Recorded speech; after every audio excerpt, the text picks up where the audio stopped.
All right, so we're going to be getting started here in a couple of minutes. We'll wait a few minutes. There's some folks in the lobby. And then I know we have a few online too. So we'll give it a few more minutes here and we'll get going about 25 to.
Yeah, I think.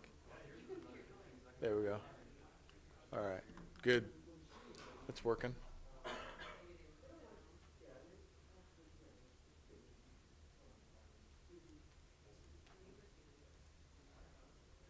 I'll go check and see if we're. Are you seeing us? I can see you. Yeah, we're on there. We're on? Yeah.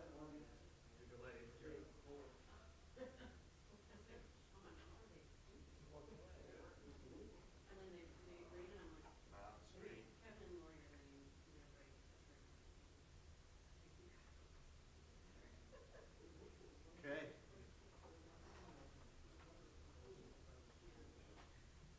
All right. Well, why don't we get started?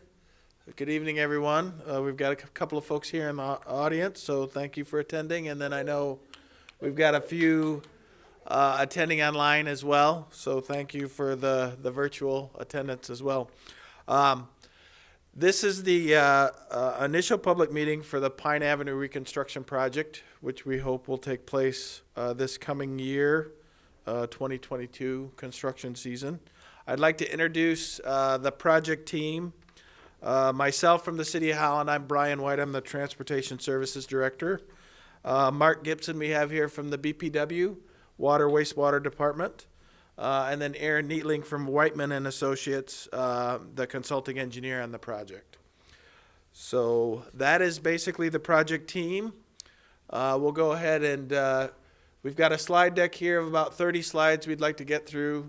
And then we'll go ahead and open the floor to comments here in the audience and also virtual. So, but feel free, the folks at home that are tuning in virtual, go ahead and write in your comments on the chat box at any time. We'll get to them tonight. So with that, tonight we'd like to go over details of the project for the first several slides. Then we'll do question and answer. And then for folks who want to stick around one-on-one time, we can sit in front of the plans and go through details that way too. Just a note too, as we said, we've got streaming online via YouTube, and that's the link there for the YouTube piece. Project limits are basically Pine Avenue from 9th Street all the way down to Michigan Avenue, and then also a piece of 11th Street from River Avenue to the cul-de-sac west of Pine Avenue, and then 22nd Street between Michigan and Washington. So basically that comprises the project as it stands right now. In terms of scheduling, and again, this is still pretty early on in the process with the project and putting it all together, but we're looking at a phase one starting at the south end of the project, a couple of blocks of Pine Avenue, and then also 22nd Street. So that'll be the beginning of the project, more than likely in April, and then we'll progress north from there into the other phases of the project, finishing up on the north end with 11th Street and a couple of blocks of Pine Avenue right there on the north end. So with that, I'm going to turn things over to Mark with the BPW. He's going to talk about some utility aspects.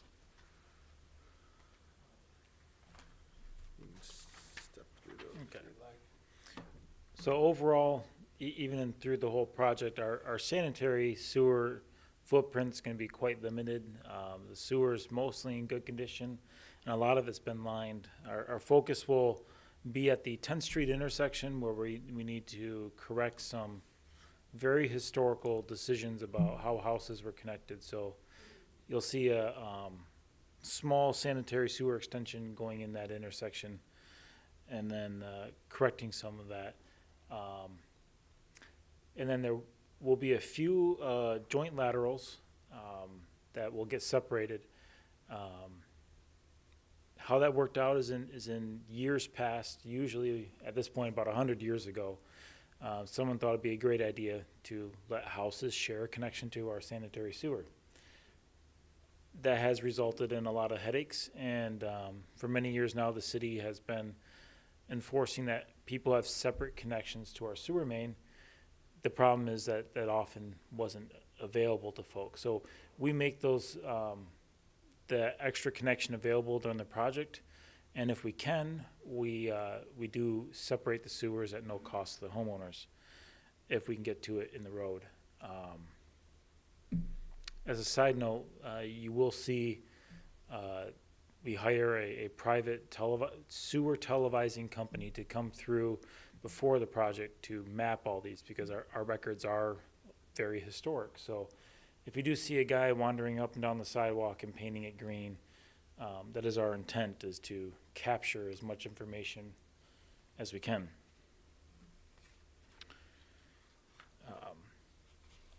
Also, within the city, they do run a home repair program that is designed to assist homeowners with home repairs. So if you do get caught up in the joint lateral issue, please start with City Neighborhood Services. They can help you get a list of the qualified contractors to work on your lateral, and then help you navigate if you qualify for a home repair program and assist in that work. It should be noted that the home repair program can help with the joint sewer. When we start talking about water service replacement, the BPW is paying for all of the water service replacement. So that is not the responsibility of the homeowner. They do not need to pay for that. So water main work.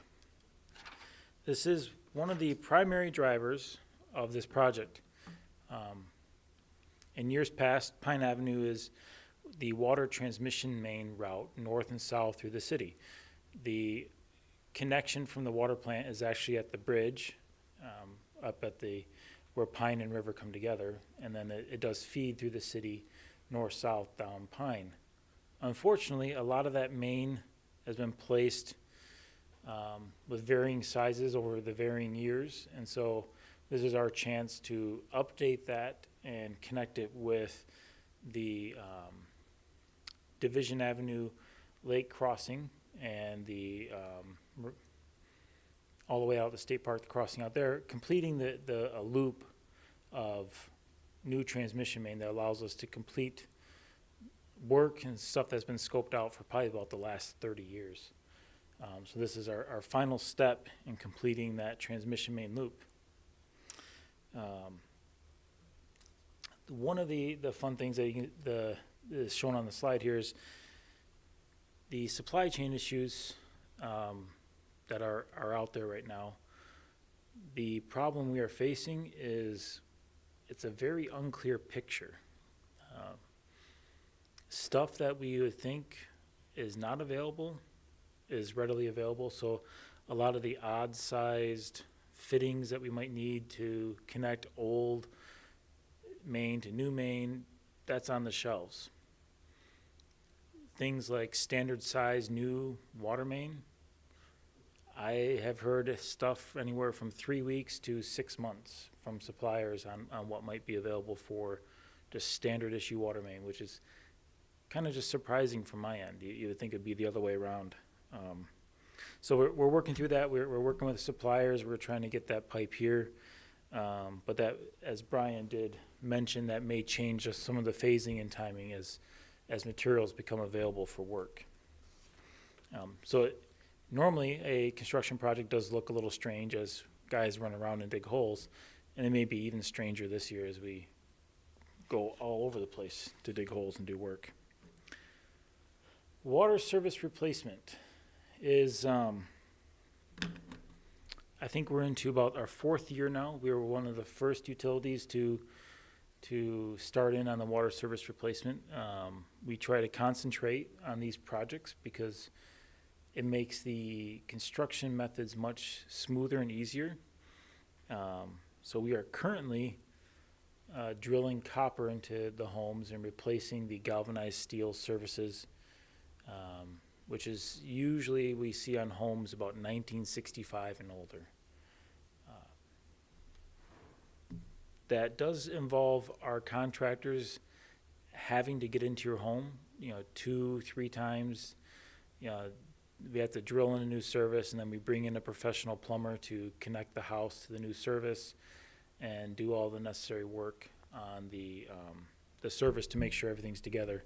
So each step does involve a different group. Typically, it's as short as 15 minutes for the directional drill to place the new service. Plumber has been averaging about an hour to 2 hours in the basement. And we just specify all brand new copper on all of that work. So that tends to be kind of the gold standard in water service materials, and we just feel that that's appropriate for what we're doing for this work. I will be mailing out some packets to the homes that will need the service replaced. In there will be an agreement that does allow us to enter your private property and to do the work on your home. So please get that signed and returned back to me. There'll just be an envelope, just sign the back, stuff it back in the envelope, and it'll come back to my desk, and we can get you scheduled. On that form will be some space for contact info. That's what we give to the contractor to track the homeowner down so that they can get access to the home. So if there's a specific phone number, specific method that how you want to be contacted, please share that with us. And that's how we find you when we are doing the water service replacements. And the last note is we try to match existing construction because it just works well for everybody. But there are some homes, if your basement has been finished out with some nice paneling and such, we do try to work with homeowners to find the most nice route for the new water service coming into the home so that and often we, depending on the directional drill, sometimes we can't bring it back tight around the corner that you guys liked, and we have to come into the front wall. But all that will be discussed with you when we're doing the water service replacement.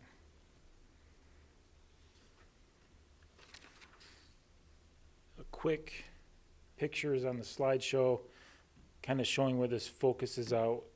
The BPW owns the water service from the water main to the curb box, which is in the city, a little black round disc, kind of out by the sidewalk and curb. The replacement is we're talking about the portion that goes from the curb into your home. And that's why we're getting a directional drill, is that we can push this through the front yard so we can go underneath porches, we can go underneath landscaping, and all that remains undisturbed. And so we just bring in a directional drill guy to push those in, and they can typically do about an entire 5 to 10 homes in a day. So that's kind of why the contractors sometimes get excited and get people lined up, and they start knocking on doors and chasing after it. Storm sewer and sump pump connections. It's technically illegal by city ordinance to pump your groundwater into my sanitary sewer. That's not typically a problem in the historic neighborhoods. As we get farther south, I tend to see the groundwater table start coming up around 19th, 21st, 22nd area. So what we ask is that if you have a sump pump in your basement that is draining your footings, that is draining yard stormwater or groundwater, that we start discharging that to the storm sewer. And that helps the reliability of our sanitary sewer, and that is the intended destination. So if you have a sump pump that is discharging to my sewer, please let us know. We'll help you get it connected to the storm sewer during the project. If you think you have a groundwater problem in your house and you do see a sump pump connection coming in your future, please let us know so that we can prepare the storm sewer to have that connection available for you. It's much easier for us to do that now and to call us after the pavement gets put down. And I'm going to turn back over to Brian. Okay, great, thank you. So, all good things. Just continuing on with the slideshow here, we'd like to talk about some aspects of the project design elements. The first one being a non-motorized component. As we do with all major reconstruction in the city, we take a look at this project from a complete street standpoint. And we believe that incorporating a non-motorized element into the project makes sense. Obviously, there's a north-south connection that Pine Avenue affords us, connectivity between the central Holland area and the downtown area. And then we have some nodes here on our project, Moran Park, as well as existing facilities that were recently built on 10th Street. So we've got a slide here that just highlights that in terms of lines on a map. And you can see also the linkage to US Bike Route 35 that's shown on the map in green. The proposed bike route on Pine Avenue in blue. And then the existing routes on 10th Street and a few other areas in town in red. So all that is to say, too, obviously bike facilities help support the city's overall desires and goals with regard to community energy planning and aspects like that, too. So, again, we feel that it's a good element to the project, and we're designing Pine Avenue with those things in mind. Taking that a step further, basically the trade-off there is parking. On-street parking currently exists right now along Pine Avenue on both sides of the street. There is restrictions kind of throughout Pine Avenue, but we would be proposing basically to include on-street parking, but only include that on one side of the street. And with that in mind, there is a reduction in on-street parking spaces, and you can see the numbers there, 127 down to 82. Like to show you some additional slides with regard to that. But one thing, if you did want to see this in the field, Central Avenue, we recently completed that back in, well, it's been 6 years now, 2015, but very similar cross-section we're proposing for Pine Avenue that exists on Central Avenue, south of 12th Street. Just narrowing in on the parking spaces. This is just a map that shows the layout of existing spaces as it stands now. And again, proposed spaces, and I know that's a little bit difficult to see there, but basically we would be preserving the parking on the west side of Pine Avenue. With limitation, there'll be a few spots on the east side, but primarily we're going to be putting those spaces back on the west side. We did, over the last several months, go ahead and just take a evaluation of the usage of the on-street parking, and we found it to be pretty light during various different times. We took the evaluations during different days of the week, different times of day, including Sundays, And again, we found the on-street parking usage to be pretty light overall, especially in consideration of what spaces are out there. So all the more, I guess, justification, if you will, for why we're choosing the design we are with regard to the non-motorized component and the parking on the one side. Another aspect of the project are trees. And as we do with all of our road reconstruction projects, we brought in an arborist last year in the summer that went through and evaluated all the trees on the route. There's approximately 205 street trees within the right-of-way along the streets to be reconstructed with this project. And they basically identified 32 as in poor condition that we are planning on removing as part of the project. We do intend to replace these with new trees, and in fact, we typically go with more new street trees than what we started with and what we remove. And then with Pine Avenue in particular, I can tell you that with the wires on the west side of Pine Avenue, that's primarily where a lot of the tree impacts will occur. The parking's going to be over there. A lot of those existing trees have the centers cut out of them, and they're growing around the electrical overhead lines. And so, again, those trees, in addition to several others that have been flagged by the arborist, those are the ones that we intend to remove and replace. With regard to the trees underneath the wires, again, we intend to replace those, but we would replace those with more ornamental type trees that don't have the height to tangle with those overhead utilities. So that's the plan with the trees. And there's a map that basically highlights tree removals in blocks on a block by block basis. So, and again, we've identified 32. We expect that to climb a little bit, particularly on the west side of Pine Avenue, as we work around those power lines and incorporate the parking there too. So, okay. Another element of the project that we're considering is a two-way conversion of a portion of Pine Avenue between 9th and 10th Street.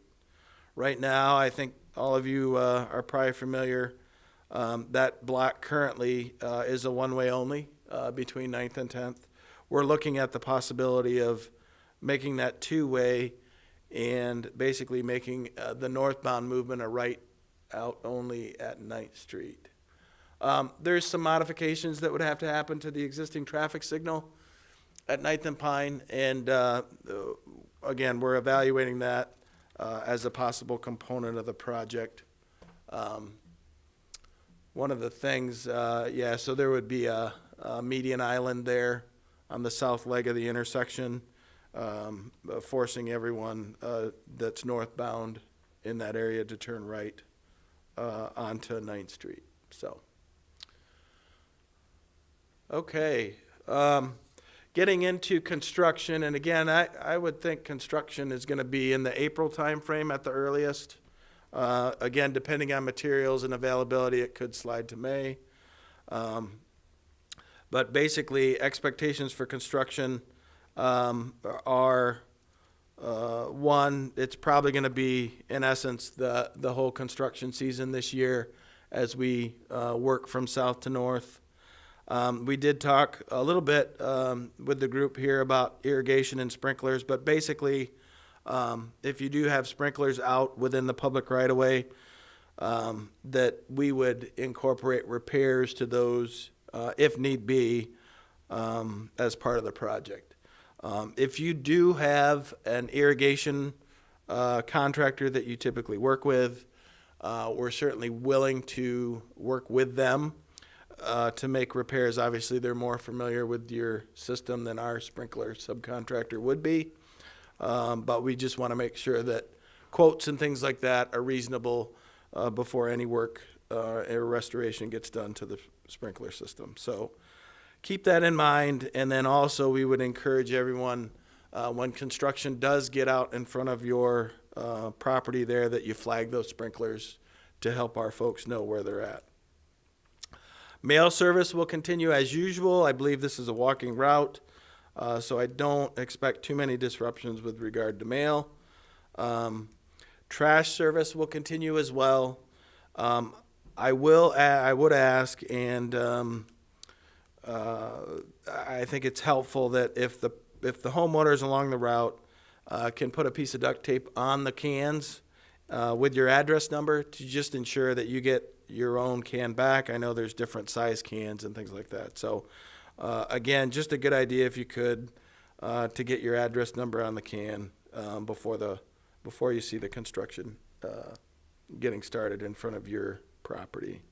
And then lastly, we're going to have an on-site inspector from Whiteman and Associates that will be basically anytime the contractor's out working, we're going to have the construction inspector there with them. That really is the best person to run any questions or comments or concerns through, and then they can distribute those to the project team as needed. But you will receive additional correspondence through the mail. We typically send out a postcard once we have the construction contractor identified and we're through the bidding process. Then we'll go ahead and send out a construction postcard with 24-hour emergency contact information, as well as our construction inspector's cell phone, so that you're able to contact that person again with any questions or comments or concerns that you may have. So I think that gets us to, we have just some drawings, some sketches that have been drafted up. Again, these are preliminary, but basically these are the cross sections that we're looking at for Pine Avenue, 11th Street, and 22nd Street. Pine Avenue is really the only cross section that's changing much. Those cross sections on 11th and 22nd basically be very similar to what is out there currently. This is just a plan view, if you will, of the limits of the project. I know it's fairly difficult to see from afar, but we've got some plan sheets here tonight, and certainly for those at home that are tuning in, you're welcome to reach out to either the BPW or the city in the next few weeks, and we can talk specifics with regard to your property and expectations and project-related details that are specific to each property. So keep that in mind for those of you who may be attending virtually, that we're available. Just give us a call during regular business hours and we'll follow up with you. All right. Let's see. This is a couple of blocks of 22nd and 11th Street. There's 11th Street there with a cul-de-sac. Wrapping things up as far as the prepared remarks tonight. The next steps. So basically we're going to finalize the design, get projects out to bid in February with the idea that we get somebody under contract in early March. And then, as Mark indicated, lead times on materials and things like that may or may not get us out there in April or slightly thereafter. And that'll also factor into the bid as well in terms of materials and availability. So with that, happy to answer any questions from the audience or from virtual. And then we'll stick around too for anybody who wants to talk one-on-one with regard to the project. Sidewalks, driveways, and curbs. Good point. So in terms of the construction limits, basically we're talking about a complete reconstruct. So this would include the curbs along the street, as well as pretty much the entire sidewalk is going to come out. So there'll be new sidewalk that goes in along these routes. So, do we have anything virtual? No questions yet on virtual. Okay.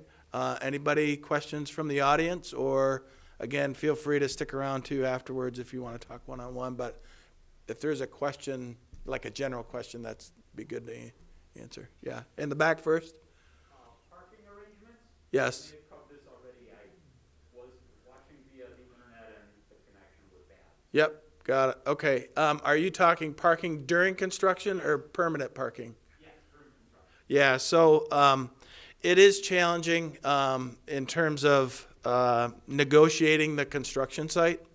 I will say that we typically will only have 2 phases of the project going at any one time. So we try and wrap up these earlier phases before we get too far down the road in terms of how much stuff is opened up, if you will. So what that does, though, is that allows for folks to park on side streets or maybe a block or two beyond. Now, I will say that by and large, you'll have access to your property and to your driveway, but you'll be driving over gravel to get to that. There are a couple of exceptions, though, and it's primarily when we're doing concrete or asphalt work, where typically there's a 3-day cure time on concrete. And so when we're out there constructing the curbs, if that curb goes across your driveway approach, you won't have access into your driveway for about 3 days. Now, typically when that happens, you can park right next to your property, just out in the street. And we coordinate with the police department as well. So there's, they know, obviously in a construction site, there's no ticketing or anything like that. But it is challenging. Again, those times where we've got the asphalt going down or the concrete work happening, it's difficult. The other time, too, is if they're actually constructing a utility in front of along your frontage, then that may be a day where you have to park just on the street, allow that construction to get across the driveway. They're usually putting it back together the same day, and then you can drive in at the end of the day. So, but yeah, no question, it is challenging, but we do try and maintain as good of access as we can to properties throughout. So I don't know if that is enough, or if you had any specific questions beyond that with regard to parking. Well, we're on the 11th Street cul-de-sac. Yep. So you have arrangements been made for access via the private property at the other end? Yeah, no, we'll keep access out to Pine Avenue would be my guess. I don't think we're going to try any kind of rear access with regard to that. We'll look at that and see, but typically we're able to make that work. So yeah, we really want to try and avoid that if we can, the rear possibilities, unless they readily present themselves right and it just makes sense. But I think in that case, there's not one that's like really available. So. And I don't think there's a whole lot of, one of the nice things with Pine Avenue and 11th Street, I don't think there's a whole lot of real deep utility work. So again, our excavation is going to be somewhat limited in terms of depth, which generally speaking, they're able to put that stuff back together pretty quick and allow people to get to where they need to go. So good question, though. If access does become an issue, that's what the Whiteman inspector's for? Yes.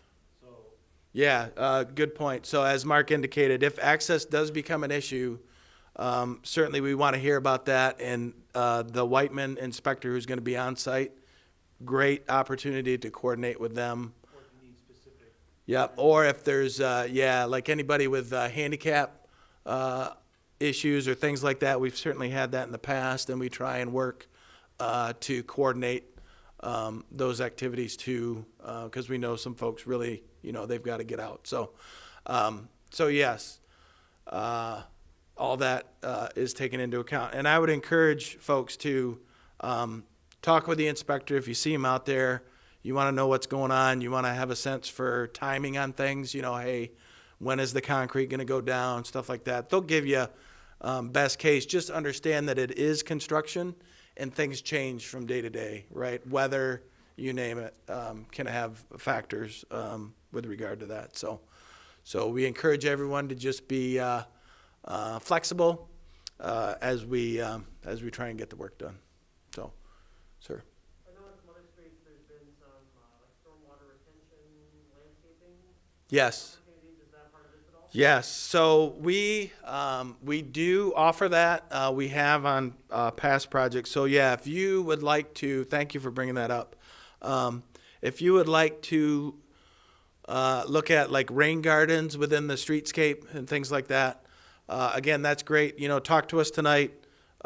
Feel free to reach back out to us too if there's some follow-on conversations that need to happen, or anybody online that would like to consider that or look into that further. So we'll certainly try and accommodate what we can. Understand though that if there's utility poles or things like that, right, that could be complicating factors with regard to what we can and do and can't, and there may be some limitations that way too. So, but we're certainly open to looking at those possibilities. So thanks for bringing that up. Appreciate it.